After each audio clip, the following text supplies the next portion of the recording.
we can say that Herzl won because he lost. Now, what do I mean by that? What I mean by that is that had the Sultan simply said, okay, Herzl, give me the check, I'll give you Palestine, it's very unlikely there would have been a Jewish state.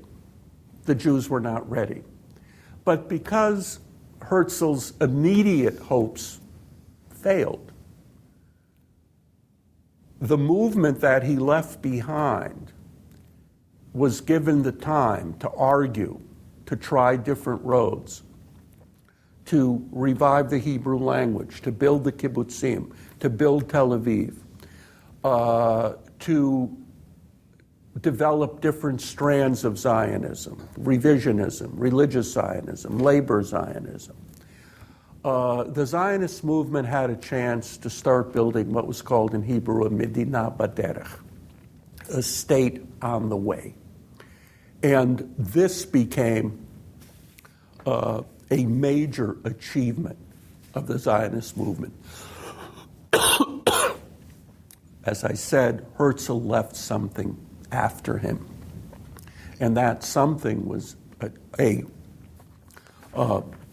legacy that was then carried forward by his successors. Now, one of Herzl's most vehement critics was Asher Ginsburg, known by his pen name, Achad Ha'am. And his dates are 1856 to 1927. When Achad Ha'am was at the first Zionist Congress, he was repelled and disgusted by the enthusiasm for Herzl. He said, I feel like a mourner at a wedding. This guy's like a Shabbatai Tzvi. He's a false messiah. He doesn't have any Jewish learning. Who is he to promise? Who is he to pass himself off as a Jewish leader? The question that Achad Ha'am asked is, if we have a Jewish state, in fact, what will be Jewish about it? What is the Jewish in a Jewish state? And Achad Ha'am then began to ask some very, very penetrating questions. The starting point of Achad Ha'am was, we can't go back to the ghetto. We can't remain trapped in ossified, rigid orthodoxy. And he was raised in an extremely religious home. And while he had a superb Jewish education, a mastery of Jewish texts, and one of the great stylists of modern Hebrew literature, to this day he's known as one of the best essayists in the Hebrew language. While Achad Ha'am was well rooted in Jewish culture, he believed that Jewish orthodoxy was holding the Jewish people in a vice, and that the Jews had to escape. But to escape where? He didn't want the Jews to escape into assimilation. It was not practical, it was not possible, and besides, it was not honorable. Achad Ha'am believed that there was a third way. That third way was to create a living, dynamic Jewish culture in the Hebrew language based in Palestine, which would be a spiritual center, a cultural and intellectual reservoir for the Jewish people. And so while Herzl emphasized political Zionism, while Herzl said Zionism is about politics, Zionism is about power, without a flag, without a state, all the settlements, all the cows, all the libraries that you build count for nothing.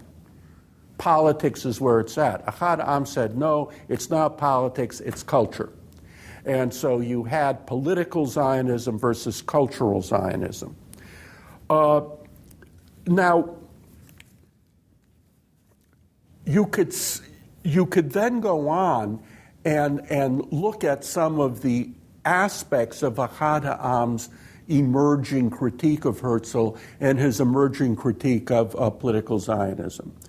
That Palestine can help solve the problem of Judaism, of Jewish culture. Palestine cannot solve the problem of the Jews. Herzl is wrong about that. With all these Jewish tailors and shoemakers in the Pale of Settlement, there's no room for them in Palestine. Let them go to New York. It's impractical to hope for mass Jewish immigration to Palestine. What we need is an elite who will revive Hebrew and then radiate that new culture to the diaspora.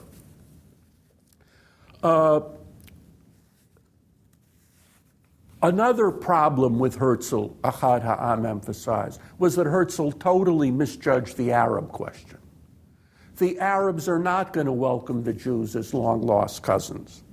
And that Jewish state that he's hankering for will be involved in constant violence and constant war.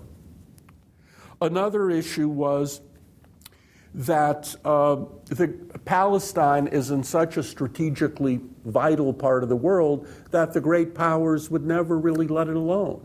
And so just as in ancient times, the Jewish state would be the plaything of more powerful countries and always be involved in power politics. And then Ahad Ha'am turned to Jewish history.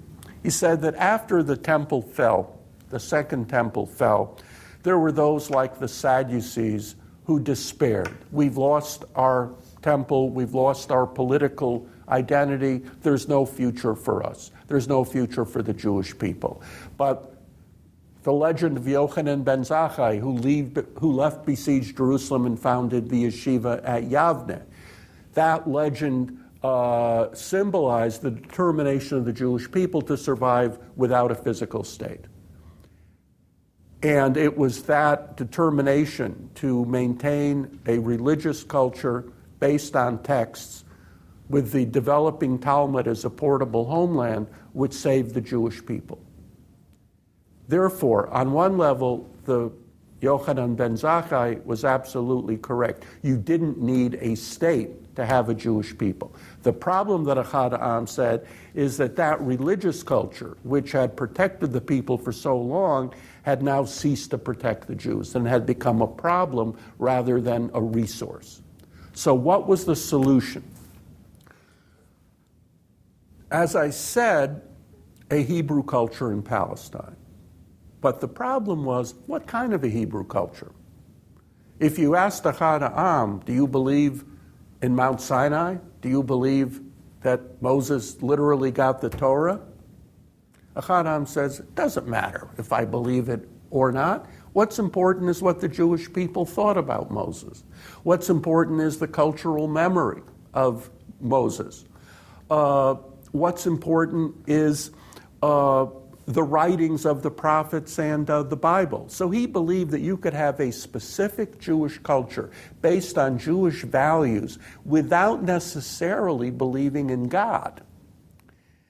And he was attacked from all sides. He was attacked by religious Jews who said this is absurd. He was also attacked by emerging Hebrew writers like Berdichevsky or like Brenner, who said, you know what makes you think that this Hebrew culture that we are also developing, by the way, has anything to do with this morality play of the prophet Isaiah? Suppose Hebrew culture is not about wolves and lions lying down with lambs or about swords being beaten into plowshares. What about Hebrew culture as fighting, as war, as the return of the Jewish people to self-affirmation and to strength? What about Dinah's brothers who killed her attackers? That's Jewish culture too. And so Ahad Ha'am raised critical questions which had an important impact on Bialik and other key Hebrew writers and poets, but those questions remained unanswered.